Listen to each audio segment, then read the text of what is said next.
Hello everyone. सो आज से हम शुरू करेंगे एक नया सीरीज़ एक्सरसाइजेस क्वेश्चंस। ठीक है, इस चैप्टर इलेक्ट्रिसिटी का इंटेक्स क्वेश्चन जो भी क्वेश्चंस था यहाँ पे इस चैप्टर में, वो सारे क्वेश्चंस को एक एक करके हमने डिस्कस कर लिया है अब तक।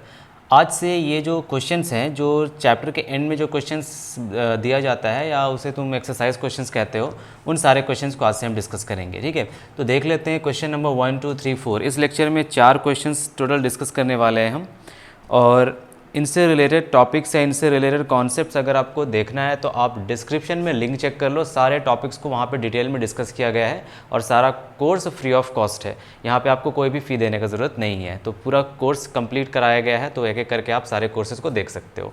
कंप्लीट चैप्टर है वो।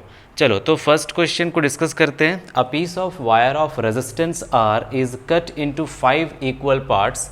These parts are then connected in parallel if the equivalent resistance of these combination is R dash, okay, then the ratio R by R dash is what? आपको ये बताना है। ये 4 क्वेश्चंस ऐसे मल्टीपल चॉइस क्वेश्चन है, but ये बहुत ही ज़्यादा कॉन्सेप्चुअल क्वेश्चन है। अगर कॉन्सेप्ट आपका कंप्लीट क्लियर है इस चैप्टर में तो तुम इस सारे क्वेश्चंस को बहुत ही आसानी के साथ बना लोगे। बट अगर कहीं पे भी ज़रा सा भी कन्फ्यूजन है तो तुमसे ये चारों क्वेश्चन बहुत मुश्किल लगेगा, तुम्हें बनेगा नहीं। तो इसीलिए एक एक क्वेश्चन को बहुत डिटेल में डिस्कस करेंगे और कोशिश करना सारे क्वेश्चंस को नोट डाउन करने का और समझ करके इसे कॉपी करना। चलो, तो कब दिया क्या गया है, एक वायर दिया गया है, पीस ऑफ वायर बना लेते हैं। एक पीस ऑफ वायर हमें गिवन है, ये मान लेते हैं एक वायर है हमारे पास। इस वायर का एंड ले लो x और इसे ले लो y। x और y दो एंड है हमारे पास। बोला जा रहा है इस वायर का रेजिस्टेंस है r, इस पूरे वायर का, कंप्लीट वायर का रेजिस्टेंस है r। चलो यहाँ पे लिख लेते हैं, इस वायर का रेजिस्टेंस है r। इस पूरे वायर को 5 इक्वल पार्ट्स में काटा गया। ठीक है, 1, 2, 3, 4 एंड 5। देखो, first part, second part, third part, fourth part and 5 parts. 5 equal parts में इस वायर को काटा गया, तोड़ा गया, और इस पांचों वायर को अरेंज किया गया पैरेलल में इस तरह से 1, 2, 3, 4 एंड 5। इस तरह से इन पांचों वायर को इस तरह से पैरेलल में कनेक्ट किया गया है। ठीक है, अब आगे क्या बोल रहा है, if the equivalent resistance of this combination is R dash. अब इन सारे वायर्स का इक्विवेलेंट रेजिस्टेंस या नेट रेजिस्टेंस हमें गिवन है R डैश। पूछ रहा है what is the ratio of R by R dash. R था रेजिस्टेंस इस पूरे वायर का, कंप्लीट वायर का। ठीक है, तोड़ा गया, तोड़ने के बाद इसे अरेंज किया गया पैरेलल में, तो इनका रेजिस्टेंस हो गया R डैश, इसका सबका रेजिस्टेंस, कंबाइंड रेजिस्टेंस। ठीक है, इक्विवेलेंट रेजिस्टेंस हो गया R डैश। आपसे पूछ रहा है R बाई R डैश का रेशियो निकालो। बहुत ही सिंपल सा क्वेश्चन है। देखो, यहाँ पे हम रेजिस्टेंस का प्रॉपर्टी यूज़ करेंगे। हमें पता है जो रेजिस्टेंस ऑफ अ वायर होता है वो डिपेंड करता है लेंथ ऑफ दी वायर पे, है ना। रेजिस्टेंस का फॉर्मूला क्या होता है, रो L अपॉन ए, यही तो फॉर्मूला होता है। Resistance is directly proportional to the length, हमें पता है ये from this formula. R is directly proportional to length, तो लेंथ जितना बड़ा रेजिस्टेंस उतना ज़्यादा, लेंथ जितना कम रेजिस्टेंस उतना कम।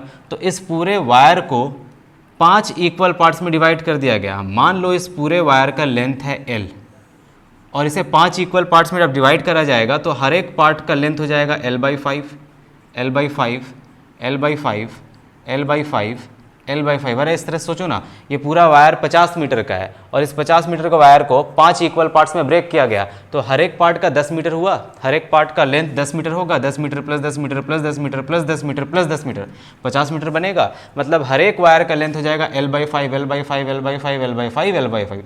तो जब लेंथ L था तो रेजिस्टेंस R था, हाँ या ना। जब लेंथ L था तो कंप्लीट रेजिस्टेंस पूरे वायर का रेजिस्टेंस R था।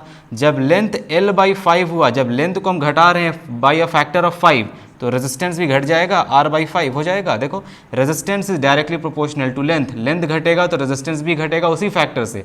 मतलब यहाँ पे हर एक वायर का रेजिस्टेंस है R by 5, R by 5, R by 5, R by 5 and R by 5। देखो 1, 2, 3, 4, 5, 5 रेजिस्टर्स हैं हमारे पास, 5 वायर्स है, पांचों वायर का रेजिस्टेंस R बाई 5। अब इन पांचों वायर का रेजिस्टेंस हमें गिवन है R डैश, इनका इक्विवेलेंट रेजिस्टेंस गिवन है R डैश। हमसे पूछ रहा है R और R डैश के बीच में रिलेशन क्या होगा। देखो यहाँ पे बना रहे, छोटा सा जगह है, यहाँ पे देख लेना, समझ लेना। तो हम यहाँ पे बनाएंगे, इन पांचों वायर का इक्विवेलेंट रेजिस्टेंस निकालेंगे तो किस तरह निकालेंगे, इसे हम निकालेंगे 1 बाई R इक्विवेलेंट, यही करके निकालेंगे। इज इक्वल टू, पाँचों को पैरेलल में जोड़ना है तो 1 divided by r/5 plus 1 divided by r/5, इसी तरह 5 बार जोड़ेंगे कि नहीं, 1 डिवाइडेड बाई r/5, इस तरह से 5 बार जोड़ेंगे 1 2 3 4 5, तो ये आ जाएगा 5 डिवाइडेड बाई r इंटू 5 लिख सकते हैं। ये 5 ऊपर जाएगा, 5 डिवाइडेड बाई r आएगा, इस 5 डिवाइडेड बाई r को हम 5 बार जोड़ रहे हैं तो इंटू 5 कर दो, 5 5 ज़ार 25 डिवाइडेड बाई r। एक मिनट रुको, दिख रहा है कि नहीं नीचे, यस 25 डिवाइडेड बाई r, तो ये हुआ देखो रेजिस्टेंस 25 डिवाइडेड बाई r, मतलब ये 25 डिवाइडेड बाई r किसके बराबर है, इनका combination net resistance r dash है, मतलब r इक्विवेलेंट हमें गिवन है, r इक्विवेलेंट का वैल्यू हमें पता है, ये वैल्यू r डैश गिवन है ऑलरेडी हमें पता है। आगे देखो, जब ये वैल्यू हमें ऑलरेडी पता है तो क्या हम यहाँ पे कुछ कर सकते हैं रेशियो निकालने के लिए, बिल्कुल कर सकते हैं। देखो 1 बाई आर इक्विवेलेंट मतलब नेट रेजिस्टेंस पाँचों का कॉम्बिनेशन का वैल्यू गिवन है r डैश, मतलब यहाँ पे ये गिवन है r dash is equal to कितना आ रहा है 25 डिवाइडेड बाई r। हमसे रेशियो क्या पूछ रहा है, r बाई r डैश का रेशियो पूछ रहा है हमसे, तो हम यहाँ पे r बाई r डैश का रेशियो किस तरह निकालेंगे, सबसे पहले तो इधर लिख लेते हैं r डैश 25 को इधर ले आते हैं, divided by 25 is equal to 1 by r, ठीक है 1 बाई r। एक मिनट रुको, if the equivalent resistance of this combination is r dash, equivalent resistance of this combination is r dash, अच्छा ये r इक्विवेलेंट है r डैश, तो यहाँ 1 by r dash हो जाएगा, 1 बाई r डैश हो जाएगा, ये r इक्विवेलेंट का वैल्यू है r dash 1 by r dash, तो यहाँ पे हम ये लिख सकते हैं 1 divided by r dash is equal to 25 by r, मतलब यहाँ पे r बाई r डैश का वैल्यू आएगा 25, और यही तो हमसे पूछा था, ध्यान से देखो क्वेश्चन में, ratio of r by r dash, ratio of r by r dash आ रहा है 25, तो option number D is the correct option. इस तरह क्वेश्चन को इसी तरह सॉल्व किया करो। एक क्वेश्चन बोर्ड्स में पूछा गया था कि एक सर्कुलर रिंग है, इस सर्कुलर रिंग को डायमेट्रिकली अपोजिट एंड से काट दिया गया है, उस पूरे सर्कुलर रिंग का रेजिस्टेंस आर है, तो इस जब दोनों डायमेट्रिकली इस पूरे रिंग को काट दिया जाएगा तो रेजिस्टेंस क्या होगा, इक्विवेलेंट रेजिस्टेंस क्या होगा, तो इसी तरह से करेंगे। ऊपर नीचे जो वायर काटा गया है, ऊपर में रेजिस्टेंस r/2, नीचे में रेजिस्टेंस r/2, इक्वल हाफ में काटा गया है, तो इस तरह से इसी कॉन्सेप्ट पे वो क्वेश्चन बनेगा। वैसे इस एक्सरसाइज खत्म करने के बाद हम प्रीवियस ईयर क्वेश्चंस का सीरीज भी करने वाले हैं, PYQ सीरीज लेकर आने वाला हूँ मैं, तो उसमें आपको सारा प्रीवियस ईयर क्वेश्चंस मिलेगा और सारा क्वेश्चंस आपको सॉल्व करके एक एक क्वेश्चन दिखाया जाएगा यहाँ पे। जिस तरह हम NCERT सीरीज कर रहे हैं उसी तरह प्रीवियस ईयर क्वेश्चन का सीरीज भी इसके बाद आने वाला है, और प्रीवियस ईयर क्वेश्चन के सीरीज के साथ साथ NTSC सीरीज भी आने वाला है। बहुत कुछ है बताने को, लेकिन वक्त नहीं मिलता है बताने के लिए कि क्या क्या मैंने सोच रखा है आप लोगों के लिए। तो हम NCERT सीरीज के साथ साथ PYQ सीरीज भी करेंगे, प्रीवियस ईयर क्वेश्चन सीरीज भी करेंगे, और उसके बाद NTSC सीरीज, ओलंपियाड सीरीज सारा करेंगे। जिस तरह लेक्चर का सीरीज बनता जा रहा है, प्लेलिस्ट आप देख लेना, जैसे कंप्लीट चैप्टर का एक अलग सीरीज है, NCERT क्वेश्चंस का अलग सीरीज है, उसी तरह PYQ का अलग सीरीज, NTSC का अलग सीरीज, जहां पे हम डिस्कस करेंगे सारे अलग अलग क्वेश्चंस और previous year questions state wise, ठीक है, अलग अलग स्टेट में जो NTSC के क्वेश्चंस पूछे जाते हैं, और उसके बाद हम ओलंपियाड लेवल पे क्वेश्चंस करने वाले हैं। तो बहुत कुछ है करने के लिए, मैंने बहुत कुछ सोच रखा है, तो धीरे धीरे देखते हैं। जितने ज़्यादा यहाँ पे मुझे सब्सक्राइबर्स मिलते हैं, जितना ज़्यादा व्यूज़ आता है वीडियोज़ पे, उसी के बेसिस पे सारा काम करना है। चलो ये हो गया, तो आगे बढ़ते हैं, क्वेश्चन नंबर 2 करते हैं। क्वेश्चन नंबर 2, इसका आंसर होगा D 25। Question number 2, which of the following term does not represent electrical power in a circuit. ठीक है, ये तो डायरेक्ट क्वेश्चन है फॉर्मूला से। Electrical power in a circuit को कौन सा टर्म, कौन सा फॉर्मूला रिप्रेजेंट नहीं करता है, आपको ये बताना है।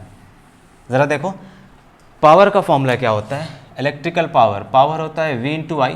क्या हमारे पास एक ही फॉर्मूला है क्या पावर का? हमारे पास टोटल 3 फॉर्मूलेज हैं पावर का।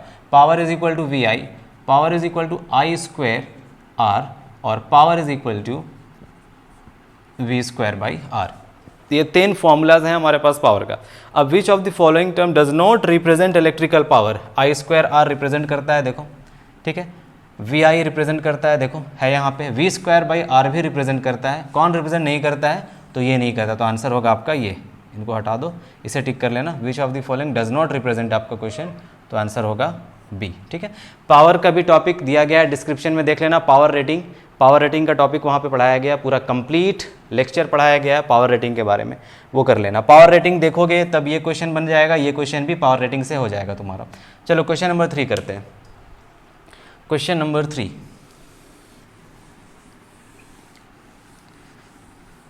आइए क्वेश्चन नंबर 3 में क्या है देख लेते हैं। An electric bulb rated 220 volt and 100 वाट, इसका मतलब मैंने आपको बहुत डिटेल में समझाया है लेक्चर में, लेक्चर देख लेना। रेटेड 220 वोल्ट एंड 100 वाट का मीनिंग क्या होता है वो मैंने बताया। खैर यहाँ पर हम वो सब डिस्कस नहीं करेंगे, बहुत लोग यहाँ पे सिर्फ सॉल्यूशंस के लिए आते हैं तो उनका टाइम वेस्ट नहीं करेंगे हम। An electrical bulb rated 220 volt and 100 watt when it is operated on 110 volt the power consumed will be, ये गिवन है पोटेंशियल डिफरेंस, ये गिवन है पावर। जब पोटेंशियल डिफरेंस बल्ब का 220 वोल्ट है तो पोटेंशियल डिफरेंस जब 220 वोल्ट है तो इसे पावर मिलता है 100 वाट का। आपसे पूछ रहा है जब पोटेंशियल हम घटा करके 110 वोल्ट कर देंगे तब पावर क्या होगा।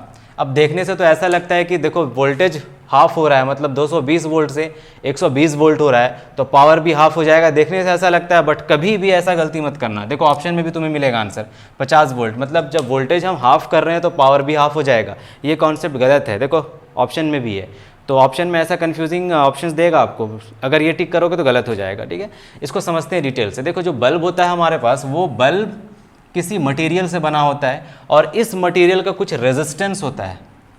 इस मटेरियल का कुछ अपना रेजिस्टेंस होगा और ये रेजिस्टेंस फिक्स्ड होगा। Resistance of a wire voltage पे डिपेंड नहीं करता, पावर पे डिपेंड नहीं करता, करंट पे डिपेंड नहीं करता, सिर्फ डिपेंड करता है तो लेंथ पे, एरिया ऑफ क्रॉस सेक्शन पे, मटेरियल पे, टेम्परेचर पे, इन सब पे डिपेंड करता है। तो अगर हम इस बल्ब का रेजिस्टेंस निकाल लेंगे तो हम यहाँ पे एक फिक्स्ड वैल्यू निकाल लो जो हमेशा फिक्स रहेगा इस बल्ब में। देखो पोटेंशियल डिफरेंस तो वैरी कर रहा है, ये 220 वोल्ट से 110 वोल्ट, पावर वैरी करेगा, अभी 100 वाट है, अभी कुछ और पावर हो जाएगा। तो देखते हैं, जाहिर सी बात है पावर कम होगा। तुम्हारे घर में जो बल्ब जलता है, अगर तुम उसे ज़्यादा पोटेंशियल दोगे तो ज़्यादा ग्लो करेगा, कम पोटेंशियल दोगे तो कम ग्लो करेगा। तो यही सब रीज़न है, यहाँ पे जाहिर सी बात है कम होगा, लेकिन कम में क्या वैल्यू होगा वो हमें चाहिए। तो सबसे पहले इस बल्ब का हम एक फिक्स्ड वैल्यू निकालेंगे। ठीक है, एक फिक्स्ड वैल्यू मतलब रेजिस्टेंस निकालेंगे, जो रेजिस्टेंस है इसका। तो फॉर्मूला यूज़ करेंगे हम, power is equal to V square upon R. देखो पावर गिवन है, पोटेंशियल गिवन है, रेजिस्टेंस हम निकाल सकते हैं। तो यहाँ से रेजिस्टेंस आ जाएगा V square by P. Okay, now V square, V का वैल्यू देखो, पोटेंशियल है 220 volt into 220 volt divided by power का वैल्यू गिवन है 100। 0 से 0 कट जाएगा, 0 से 0 कट जाएगा, यहाँ पे 22 इंटू 20 आ जाएगा 484 ओम। देख रहे हो कितना ज़्यादा रेजिस्टेंस है। एक छोटा सा बल्ब का फिलामेंट जो ग्लो करता है, ठीक है, उसका रेजिस्टेंस बहुत हाई होता है 484 ओम्स, तभी वो ज़्यादा ग्लो करता है और हीट प्रोड्यूस करता है, लाइट प्रोड्यूस करता है। चलो आगे बढ़ते हैं। तो रेजिस्टेंस हमें निकल गया कि इस बल्ब का एक रेजिस्टेंस है, दैट इज़ 484 ओम। अब इसी बल्ब को 220 वोल्ट से कनेक्ट ना करके हम 110 वोल्ट से कनेक्ट कर रहे हैं। अब इस केस में हम देखेंगे यहाँ पे पावर कितना आएगा। तो अब इसे कनेक्ट किया गया 110 वोल्ट से, तो हम निकाल लेते हैं power is equal to V square upon R. Same formula use करेंगे। देखो रेजिस्टेंस यहाँ पे जो वैल्यू आया है वो वैल्यू हम यहाँ रख सकते हैं, क्योंकि इसी बल्ब को हम यूज़ कर रहे हैं, इसका रेजिस्टेंस सेम रहेगा। जब इसे तुम अलग अलग वोल्टेज दोगे तो रेजिस्टेंस पे फर्क नहीं पड़ेगा, रेजिस्टेंस चेंज नहीं करेगा, रेजिस्टेंस सेम रहेगा, फिक्स रहता है, रेजिस्टेंस फिक्स रहता है। यहाँ पे पावर रेटिंग का ये टॉपिक है, पावर रेटिंग का टॉपिक देख लो जाकर, समझ आ जाएगा प्रॉपरली। चलो पावर का वैल्यू पुट करें, पावर का वैल्यू तो फाइंड करना है हमें। वोल्टेज गिवन है 110 volt into 110 divided by resistance हम निकाल चुके हैं 484। 484 को हम 22 इंटू 22 लिख सकते हैं, 22 इंटू 22, ठीक है, आसानी होगा कैंसिल करने में, इसीलिए। अब देखो यहाँ काट कर देखो, 11 2 ज़ार 22, ठीक, ऊपर एक 0 बच जाएगा। इसी तरह से 11 1 ज़ार 11, 0, 11 2 ज़ार 22, 2 5 ज़ार 10 एंड 2 5 ज़ार 10, 5 इंटू 5 आ गया 25 वाट। देखो आंसर आ रहा है 25 वाट, बट देखने में ऐसा लग रहा था कि ये हाफ हो रहा है तो पावर भी हाफ हो जाएगा। हमें देखकर ऐसा लग रहा था कि आंसर 50 वाट होगा। ऐसा ऑप्शन हमेशा रहेगा, आपको मल्टीपल चॉइस क्वेश्चन में हमेशा मिलेगा, जहाँ पे कंफ्यूज करेगा आपको क्वेश्चन। एग्जामिनर चाहेगा आपको कंफ्यूज करना, बट आपका कॉन्सेप्ट इतना स्ट्रांग होना चाहिए कि आपको पता चल जाना चाहिए कि हो क्या रहा है, ठीक है। तो पावर जब वोल्टेज हम हाफ करते हैं तो पावर 1/4 रिड्यूस हो जाता है, ठीक है। तो इस टाइप के क्वेश्चन को इस तरह सॉल्व करना है। और क्वेश्चन नंबर 4 करते हैं, लास्ट क्वेश्चन। अब लास्ट क्वेश्चन में बहुत ही सिंपल सा क्वेश्चन है। अब जब इसमें आपको कॉन्सेप्ट पता होगा तभी आप इस क्वेश्चन को सॉल्व कर पाओगे, ऐसे आप नहीं कर पाओगे। आइए क्वेश्चन नंबर 4 करते हैं।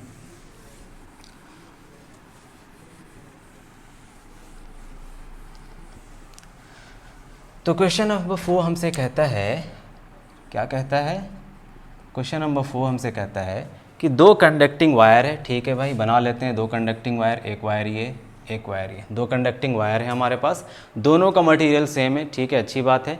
एंड ऑफ इक्वल लेंथ, अगर इसका लेंथ है L तो इसका लेंथ भी हो जाएगा L, इक्वल लेंथ का वायर है ये। एंड इक्वल डायमीटर, इनका डायमीटर इक्वल है मतलब area of cross section same, इसका area of cross section A तो इसका भी area of cross section A, diameter मतलब area of cross section. And first connected in series and then in parallel, सबसे पहले तो इन दोनों को सीरीज़ में कनेक्ट किया गया इस तरह से। मान लो ये वायर है, कुछ रेजिस्टेंस है इसका, तो इसको हम इस तरह से कनेक्ट करते हैं रेजिस्टेंस बना करके। पहले इनको सीरीज़ में कनेक्ट किया गया, उसके बाद इनको कनेक्ट किया गया पैरेलल में, इस तरह से इनको कनेक्ट किया गया। वायर है तो जाहिर सी बात है कुछ ना कुछ रेजिस्टेंस होगा ही, तो कन्फ्यूज़ मत होना कि वायर के प्लेस में हम रेजिस्टर क्यों बना रहे हैं, कुछ ना कुछ रेजिस्टेंस तो होगा ही। पहले सीरीज़ में कनेक्ट किया गया और उसके बाद कनेक्ट किया गया पैरेलल में, ठीक है। Across the same potential difference, इनका पोटेंशियल डिफरेंस सेम है। मान लो अगर ये पोटेंशियल V से कनेक्टेड है तो ये भी पोटेंशियल V के अक्रॉस ही कनेक्टेड होगा, पोटेंशियल V से कनेक्टेड है। The ratio of heat produced in series and in parallel, हमें निकालना है ratio of heat produce in series and in parallel. Yes, HS by HP, HS means heat produce in series divided by heat produce in parallel, हमें ये value चाहिए। कैसे निकलेगा देखो, क्या क्या हमें गिवन है पहले वो देख लेते हैं। हमें पोटेंशियल डिफरेंस पता है, ठीक है, हमें पता है दोनों का लेंथ बराबर है, area of cross section same है। जब लेंथ सेम है, area of cross section same है और साथ ही साथ मटेरियल भी सेम है, तीनों इन्फॉर्मेशन गिवन है हमें। रेजिस्टेंस डिपेंड करता है मटेरियल पे, लेंथ पे, एरिया ऑफ क्रॉस सेक्शन पे, ठीक है। तो यहाँ पे देखो लेंथ भी same, area of cross section भी सेम, दोनों का मटेरियल भी सेम। तो अगर इसका रेजिस्टेंस R तो इसका रेजिस्टेंस भी R होगा, दोनों का रेजिस्टेंस बराबर होगा। रेजिस्टेंस R तो ये भी रेजिस्टेंस R, ये रेजिस्टेंस R तो ये भी रेजिस्टेंस R। अगर इसका रेजिस्टेंस हम सीरीज़ में निकालें इक्विवेलेंट रेजिस्टेंस तो ये आ जाएगा R प्लस R 2R, ठीक है। इसका इक्विवेलेंट रेजिस्टेंस निकालें R इक्विवेलेंट, तो मैंने बताया है दो रेजिस्टेंस को पैरेलल में जब भी कनेक्ट किया जाएगा तो डायरेक्टली रेजिस्टेंस निकालेंगे R1 इंटू R2 मतलब R into R divide by R1 plus R, R1 plus R2 that is R square divided by 2R, मतलब ये कट गया, आ गया R बाई 2। तो सीरीज़ में इक्विवेलेंट रेजिस्टेंस आ गया 2R, पैरेलल में इक्विवेलेंट रेजिस्टेंस आ गया R बाई 2। इसे कर लेते हैं RS मतलब रेजिस्टेंस इन सीरीज़, इसे कर लेते हैं RP मतलब resistance in parallel.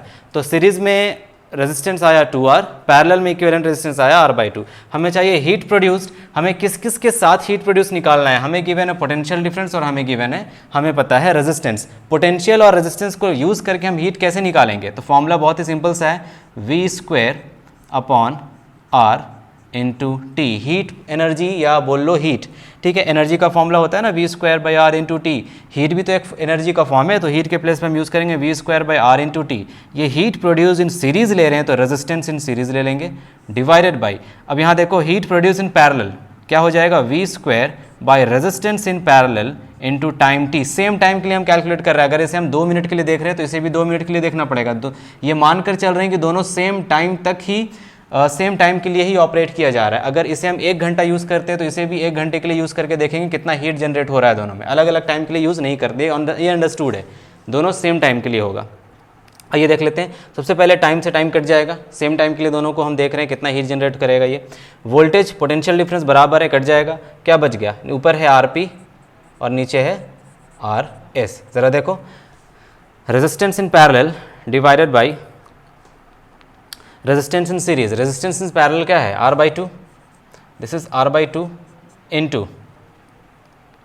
Into resistance in series कितना है 2R, R से R कट गया, आ गया 1/4, मतलब आंसर आ गया 1:4। तो आंसर होगा आपका option number C, 1:4 is the correct answer. I hope आपको समझ आया होगा आज का लेक्चर, ठीक है। इसी तरह हम एक्सरसाइज क्वेश्चंस को एंड तक, जितना क्वेश्चन है इस चैप्टर में और यहाँ से लेकर के जो भी आपके चैप्टर से 10th क्लास में, सारे चैप्टर्स में हम इसी तरह सबसे पहले इंडेक्स क्वेश्चन करेंगे, फिर एक्सरसाइज क्वेश्चन करेंगे और जब ये सब खत्म हो जाएगा तब हम स्टार्ट करेंगे NTSC series and previous year question series. Thank you very much, इसी तरह पढ़ते रहें and all the very best.